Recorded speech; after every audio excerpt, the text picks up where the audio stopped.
Happy Mother's Day, and welcome to worship at Port Williams United Baptist Church. I'm Don Flowers, and I have the privilege of serving as the pastor here. We're glad that you chose to spend these moments today in worship with us. This service is going to be a little bit different. Our music is going to be provided by our children. We hope that that'll be a meaningful and fun time for you.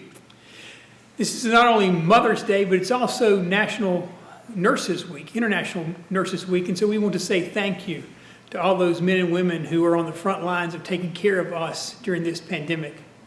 We at Port Williams want to be of assistance as well, so if there are ways that we can be of assistance to you, please do not hesitate to let us know.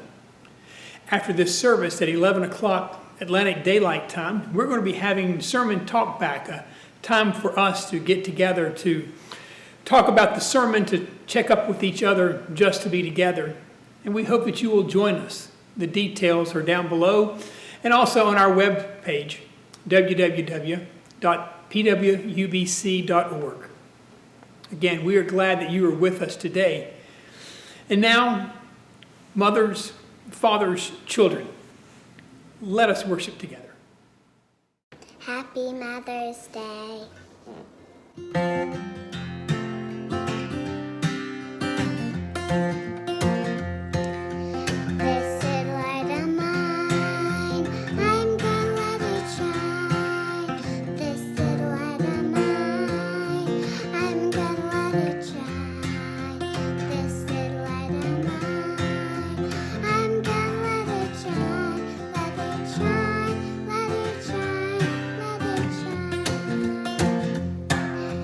Everywhere I go, I'm gonna let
the beginning, our Divine Mother gave birth to the universe. She gave birth to light, and she said, "That's good." God gave birth to the earth, and she saw that it was good. She gave birth to the grass and trees and plants of all kinds, and said, "That's good."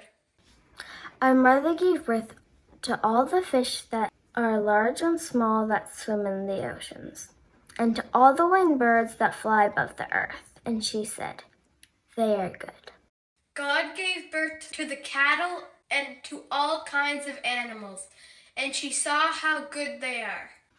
Then our Divine Mother gave birth to female and male human beings, and she blessed them with all responsibility for the earth and other living things that she had birthed. We come to celebrate all these gifts from our Divine Mother. We come to learn again what it means to be entrusted with these gifts. We join together with our mothers and with one another in giving birth to beauty, peace, and kindness. We join her and one another in nurturing the earth and all living beings. Our mother gives us all power to give birth and to nurture life. God, our Mother, you continually give us life, nourish us, and teach us to become all you created us to be in your divine image. Help us to receive your power and love so that others may draw life from us. May we join you in giving birth to new life and in nurturing creation. So be it.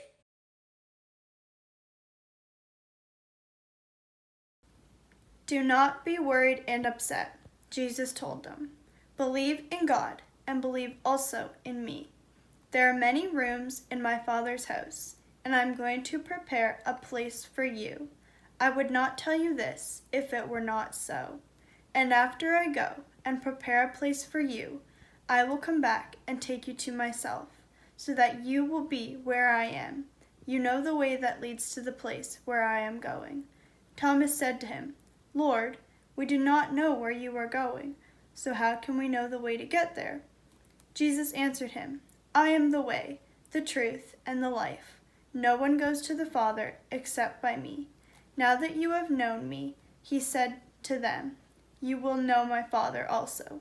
And from now on, you do know him, and you have seen him. Philip said to him, Lord, show us the Father, that is all we need.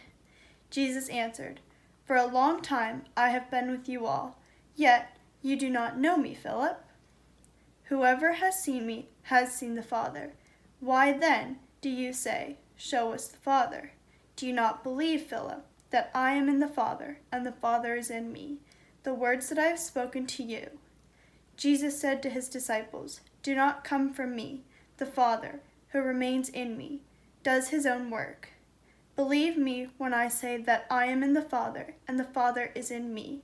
If not, believe because of the things I do. I am telling you the truth. Those who believe in me will do what I do. Yes, they will do even greater things, because I am going to the Father, and I will do whatever you ask for in my name, so that the Father's glory will be shown through the Son. If you ask me for anything in my name, I will do it. Let us pray. Our Mother who art in heaven. That's not how we normally hear the prayer, but it seems so appropriate, especially on this day. And as we shower our earthly mothers with gifts, we pause to thank you.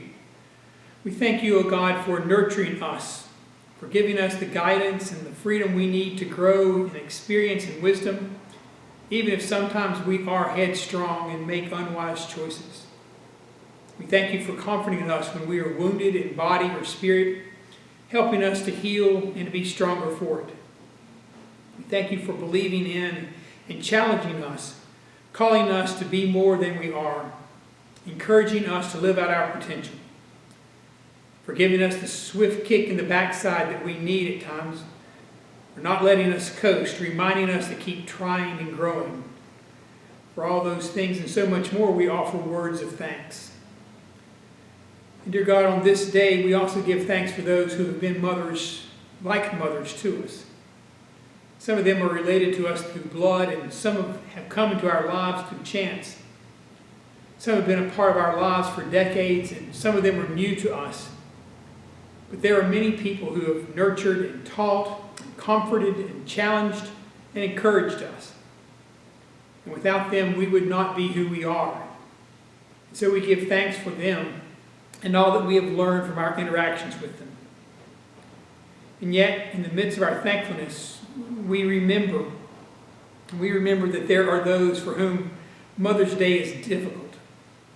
Those for whom relationships between mother and child is strained, or difficult, or non-existent. For all these children and mothers who struggle this day, we pray for comfort. They know they are not alone. Today we also remember the people in the world who know more about curses than blessings. We remember that the roots of Mother's Day lies in women's grief at burying husbands and brothers and sons as a result of rooted warfare. So this day we especially pray for the people of Colchester County, for the families of the crew from HMCS Fredericton, for all who have lost loved ones to peace and justice throughout the world. And on this day, O God, in the midst of this pandemic, we give you thanks for those who are on the front lines of caring for us, for nurses especially who continue to mother us to health, even when it puts their lives in danger. Bless them, O God, and love them especially this day. O God, who is a mother to us all, we offer this prayer in your name, for you do seek to gather all of us under your wings of peace and love. Amen.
invite our children to come down and join me for a few moments. I've got a special guest that I want to introduce to you.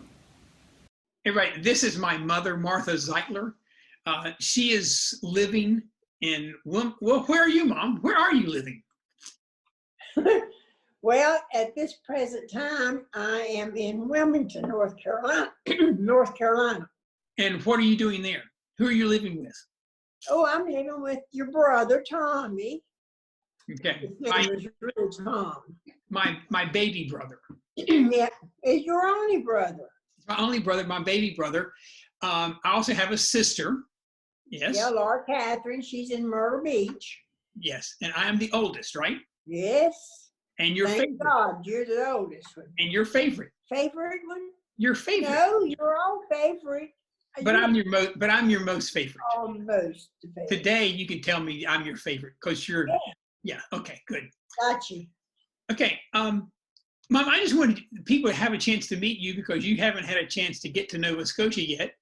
I mean, because No one breaking bones. you're breaking bones, and we have this virus thing that has closed the border. True. So sometime we hope that you'll come up and see us in the most beautiful place in the world. But I just thought that our children would like to know that, you know, I have a mother, and I'm sure that they would like to ask you, is there anything you would like to tell them about me when I was their age? At what age is that? Well, you know, in elementary school. Okay, elementary school. Then you were able to carry out the trash whenever I whooped up on you? Always, yes. Okay, let's see. Don was a very nice young man. Okay, he liked to go to church. That's one thing he did like to do, go to church.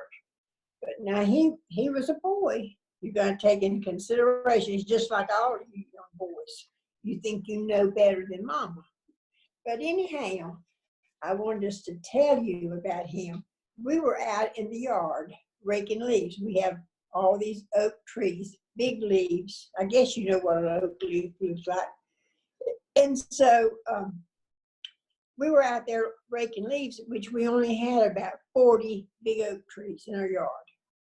And he just wanted doing his part. Laura was raking and Tommy was trying to. Laura was not raking. She was not raking. Well, if she wasn't raking, she was making out like she was. She was making a pile so they could jump in it. Okay, back to you. I said, Don, get over here. And no.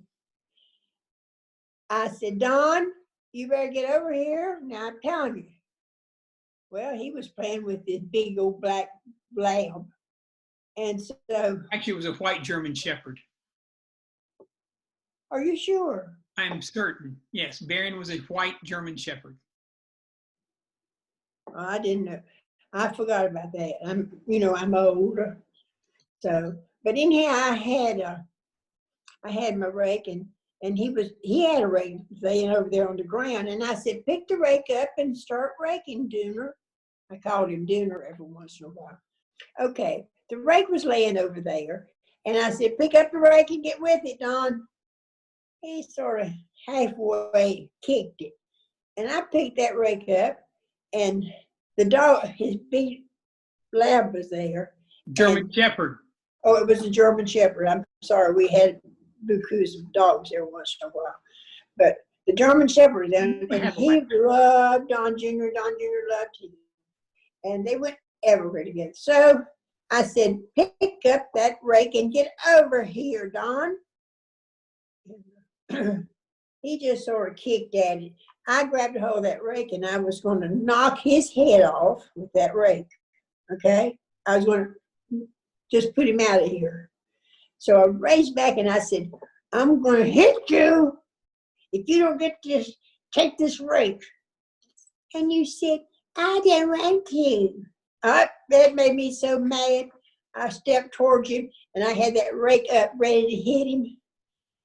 Well, the dog took over then. He said, "Arr, arr." I said, Don, get in the house. I'll punish you in the house, not out here. But he learned to work. sower. Don't ask Anita if he works in the yard, but he doesn't. He doesn't like to work in the yard. He likes to sit down and read, and that's how you get all your education is reading. Okay. Okay. Thank you, Mother, for informing. Wait, I got more to tell. No, we're not going to go any more tales. I just want people to meet you, Yeah.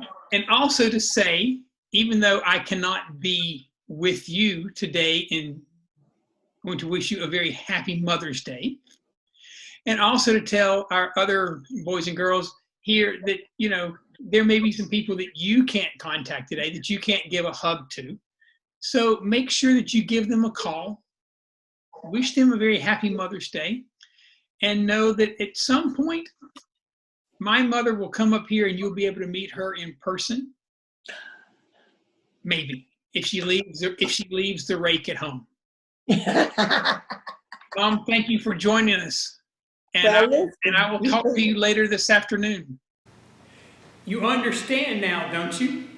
After meeting my mother during the children's moment, and what I might add was an edited conversation, you understand that I am telling the truth when I say that I am the quiet, sedate, calm one in my family. Yes, you see, I grew up in an asylum. If you didn't pick up on it, my mother is crazy. She's crazy, certifiable. Oh, she seems sweet and wonderful and funny, but the woman is crazy. The stories I could tell you about her would curl your hair. Some of the words that have come out of her mouth are enough to make paint peel off the walls. There are times that she has been so exasperating that the fact that I have not killed her with my own hands is enough to qualify me for sainthood. And yet there have been those moments. You've probably had them too. I mean, you're having a conversation when suddenly, out of nowhere, your mother comes spewing out of your mouth. It's horrible. I mean, when you were younger, you swore. You swore on everything that was holy, that you would never sound like that woman who would make you do your homework at the very moment that your favorite TV show was coming on TV. That deranged woman who would say that it's time to get off the phone and go to bed just because it's 12:30 a.m. That crazy, crazy woman who demanded that you put on a coat when you're going outside to play on a rainy day. Besides, the temperature's only -5. I will never be like that. Remember, you swore that. You would never be like that. You took that solemn oath. But then it happens. Your children are doing something, and suddenly the words just start coming out of our mouths. It's the words of your mother. The words that you swore you would never, ever say. It's as if we are possessed. And the truth of the matter is, we are. For better or worse, we are possessed by our mothers. They're the ones who taught us so much.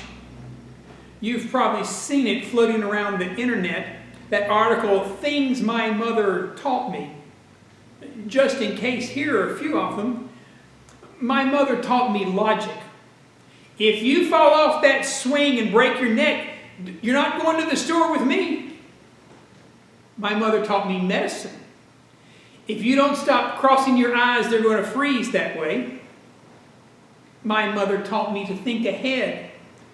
If you don't pass your spelling test, you'll never get a good job. My mother taught me intuition. Put your sweater on. Don't you think I know when you are cold? My mother taught me to meet a challenge. What were you thinking? Answer me when I talk to you. Don't talk back to me. My mother taught me humor. When that lawnmower cuts off your toes, don't come running to me. My mother taught me how to become an adult. If you don't eat your vegetables, you'll never, ever grow up. My mother taught me about my roots. Were you born in a barn? My mother taught me about anticipation. Just wait until your father gets home. My mother taught me about justice. Someday you'll have kids, and I hope they turn out just like you. Okay, let's be honest. That last one works. It's the mother curse. It works because, for better or worse, we learn how to be from our mothers and our fathers. Guys, we might as well be honest. It's really more mom than it is us. They are the ones who have shown us how we're supposed to act, to behave, how we're supposed to be. They show us the way. It wasn't his mother, but I think that's what Thomas heard from Jesus that night.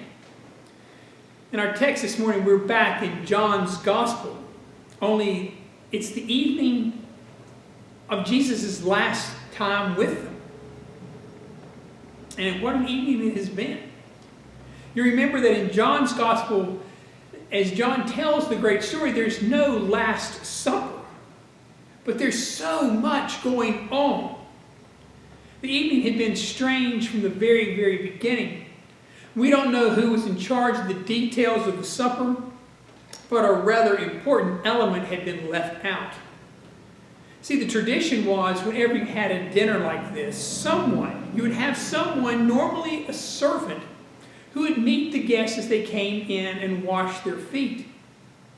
It was an act of cleanliness, but it was also an act of welcome. But no one had done that evening. So during supper, Jesus had gotten up from the table and began washing everybody's feet. This is what you're supposed to do, he said. This is the way to live. You are to be servants to each other. Then there'd been that strange episode when Judas, the trusted treasurer of the group, just got up and left. At the time, they all thought that Jesus was just sending him on an errand, maybe to get extra desserts. But later they knew. They knew, and they had to wonder, why hadn't Jesus stopped him? Why hadn't they stopped him? It's an ongoing question. And it was only more strange when, right after that, Jesus told Peter that he would betray him. Peter? Peter, of all people. And then Jesus started talking about going somewhere. The disciples had followed him for so long, from Galilee to Jerusalem, through Judea and Samaria. They had been pretty much on every back road in Palestine. But this time it seemed a little bit different. And when Jesus said, "You know the way," they all just looked at each other. "Well, actually, Jesus," Thomas said, "actually, we don't know the destination, so how can we know the way?" I mean, it seems like a perfectly reasonable response, don't you think? I mean, it makes a difference whether you're heading to Amherst or Yarmouth. Are you going to Bedeck or Bedford? It makes a difference. The way you're going really does depend on the where, right? And that's where we so miss it. So many times our linear thinking has gotten us in trouble because we're always thinking that it's the destination that's important. But with Jesus, it's always the journey. It always was. On that day when he walked alongside the seashore, he saw Andrew and Simon and James and John. They were there mending their nets. He just said, Follow me. He saw Matthew at the tax table adding and subtracting. As he called zealots and lounging mystics, he always gave the same invitation. Come, follow me. Follow me. It was never, follow me to Caesarea Philippi. It was never, hey, let's go down to Samaria. Never, hey, want to go to Jerusalem? No, it was always, come on, follow me. It wasn't about the destination. It was about the journey. See, many times I wonder if we've lost that. Being a Christian has never been about the destination. It's not about getting to heaven. It's always about following the way of Jesus. And what is that way? Jesus showed us. It's about taking on the role of a servant, never seeing ourselves as better than others. It's about really seeing others rather than the caricature that we are often presented by the media, by our own prejudices. It's about being on the side of the oppressed, those suffering from injustice. And at times that's apparent, like Jesus' interaction with the woman who was caught in adultery. But at other times, it's like his interaction with Zacchaeus. It's a little bit harder to see then, isn't it? It's about always choosing compassion, the most loving way, even when it is difficult, even when it goes against our own self-interest. It's about taking time to refocus, to reorient, to commune with God in times of prayer and meditation and worship. It's about choosing the way and giving witness to our decision, not as a statement of exclusion, but as a statement of experience. This is what I have experienced along the way. And you know, as crazy as she was, as crazy as she is, that's the way my mother taught me.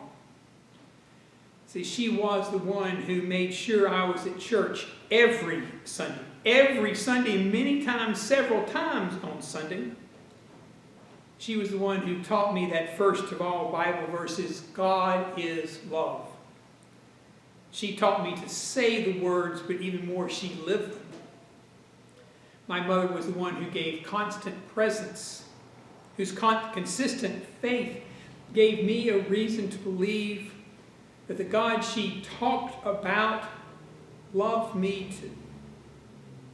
She was the one who taught me the golden rule, do unto others as you would have them to do unto you. I remember her saying that, but even more, I remember her living it out. I remember coming into the kitchen one snowing morning, one of those mornings where school has been canceled and the buses don't run and you're allowed to sleep late. I walked into the kitchen and there at our dining room table are two strangers eating breakfast that she had fixed. As the introductions were made, I learned that their car had run off the road in front of our house, and so my mom had gone down and invited them inside for breakfast while they waited for someone to come and get their car out of the ditch. She invited them in, as she said, because I would hope someone would invite me in too. You see, I could go on and on telling those kinds of stories about my mother, that crazy saint who taught me about being a person, who taught me about being a Christian. My guess is you have that person in your life as well. It may very well be your mother, that person who taught you to pray, who taught you the Bible stories, who made sure that you were in church on Sunday morning, or at least sitting in your home around the computer screen, who made sure that you were in church even though you really wanted to be somewhere else. And in spite of their faults, you have been graced with the time and the distance to see their words and their lives lived out, maybe even in your own life. It may be that person was a Sunday school teacher who taught you, captured your imagination as a child, who taught you the stories of faith.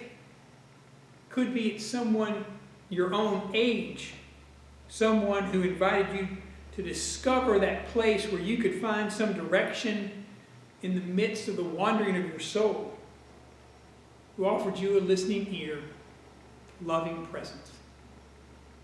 And from time to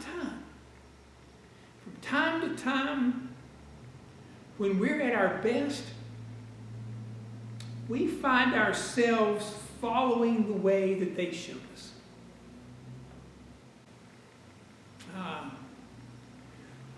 We call today Mother's Day. It is a time to give thanks for those people who gave us birth. But maybe today also, we need to take time to give thanks for those people who have shown us the way. And who knows, for many of us, it might be the same person. Thank you, O Mothering God, for sharing them with us. Amen.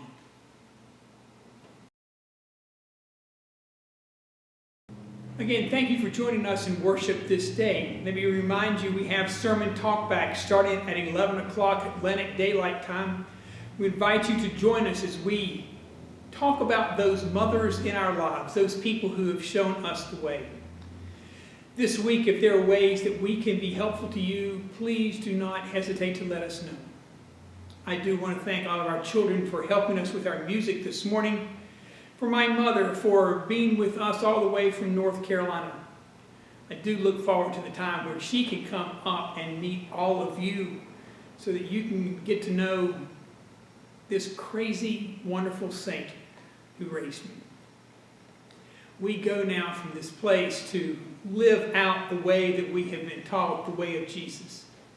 And so as we go, will you hear this benediction? You are the people of God. And so go now. And as you go, may the Lord bless you and keep you. May the Lord make his face to shine upon you and be gracious to you. May God give you grace never to sell yourself short. Grace to risk something big for something good. Grace to remember that our world is too dangerous for anything but truth and too small for anything but love. So go now. And as you go, may the Lord take your hands and work through them. May the Lord take your lips and speak through them. May the Lord take your hearts and set them on fire, both now and forevermore.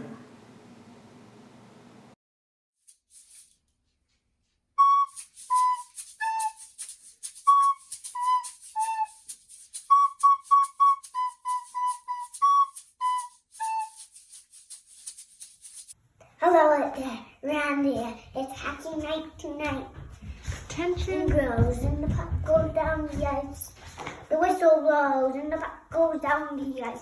The goalie jump, the players bump, and the fans all go insane. Storm someone scores, Bobby scores, and the 1-1 hockey game. Oh, the good hockey game is the best game you can. And the best game you can name is the good old hockey game.